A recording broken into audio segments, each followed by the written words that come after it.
আসসালামু আলাইকুম dear viewers, যে যেখান থেকে রেসিপিটি দেখছেন আশা করছি ভালো আছেন। আজকে আমি করে দেখাবো কুমড়ো বড়ি দিয়ে রুই মাছের ঝোল তরকারি। চলুন দেখে নিই কী লাগছে। প্রথমে নিয়ে নিচ্ছি একটি ফুলকপি। ফুলগুলো আমি এভাবে করে কেটে নিয়েছি। নিয়ে নিচ্ছি কয়েক টুকরো রুই মাছ। মাছগুলোতে আমি লবণ, হলুদ এবং মরিচের গুঁড়ো মাখিয়ে রেখেছি। আর নিয়ে নিচ্ছি কুমড়ো বড়ি। নিয়ে নিচ্ছি ঘরোয়া কিছু মশলা। প্রথমে আমি ফুলকপিগুলোকে গরম পানির মধ্যে 1 চামচ লবণ দিয়ে ফুলকপিগুলোকে খুব ভালো করে ধুয়ে নেব। এরপরে আমি একটি ফ্রাই প্যান বসিয়ে দিচ্ছি। ফ্রাই প্যানের মধ্যে মাছগুলো আমি একে একে দিয়ে গোল্ডেন ব্রাউন করে ভেজে নিব। মাছগুলো তুলে নিয়ে ওই একই ফ্রাই প্যানের মধ্যে আমি কুমড়ো বড়িগুলো দিয়ে দিচ্ছি। কুমড়ো বড়িগুলোও আমি এই ফ্রাই প্যানের মধ্যে ভেজে নেব। এটা শুকনো রুটি সেকার যে তাওয়া থাকে সেখানেও সেঁকে নেওয়া যায়।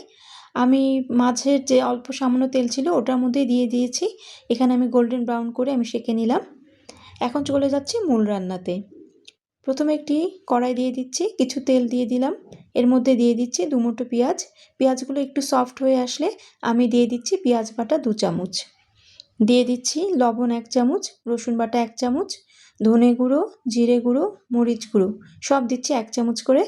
আর হলুদ গুঁড়ো দিচ্ছি 1/2 চামচ। একটু পানি দিয়ে দিলাম। এখন মশলাটা কষিয়ে নিব।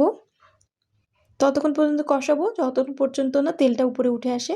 এরপরে ফুলকপিগুলো দিয়ে নাড়াচাড়া করে মশলার সাথে মাখিয়ে নিচ্ছি। এরপরে কুমড়ো বড়িগুলো দিয়ে দিলাম।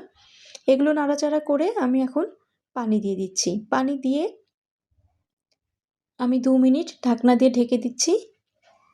2 মিনিট পর ঢাকনা খুলে আমি এই পানিটা দিয়ে খুব ভালো করে কুমড়ো বড়ি আর ফুলকপিটাকে কষিয়ে নিব। পানিটা শুকানো পর্যন্ত নাড়াচাড়া করতে থাকবো। পানিটা যখন শুকিয়ে যাবে তখন আমি সিদ্ধের জন্য আবার পানি দিচ্ছি। সিদ্ধের জন্য পানি দিয়ে যখন একেবারে টকবক করে বলক খাবে তখন থেকে ঘড়ি ধরে 5 মিনিট অপেক্ষা করব। 5 মিনিট পর ঢাকনা খুলে দেখব যে বড়িটা সিদ্ধ হয়ে গেছে, একদম গলে গেছে। বড়িটা খুব ভালো ছিল, এজন্য গলে গেছে। এবার ফুলকপিটা টেস্ট করে দেখব সিদ্ধ হয়েছে কিনা। অনেক কুমড়ো বড়ি আছে বাজারে কিনতে পাওয়া যায়, কিন্তু রান্নার মধ্যে দিলে সিদ্ধ হতে চায় না। এই তো এখন আমার এগুলো সব সিদ্ধ হয়ে গেছে জন্য আমি মাছ ভাজাটা দিয়ে দিলাম। দিয়ে আমি এখন ঝোলের জন্য পানি দিচ্ছি। এভাবে পানি দিয়ে আরেকবার ফুটে ওঠা পর্যন্ত অপেক্ষা করব। যখন ফুটে উঠবে তখন আমি অল্প আঁচে 5 মিনিট বসিয়ে রাখব। 5 মিনিট পর নামিয়ে আমি এখন খুলে নিচ্ছি তরকারিটা বাটিতে। দেখেন কি সুন্দর কালার হয়েছে।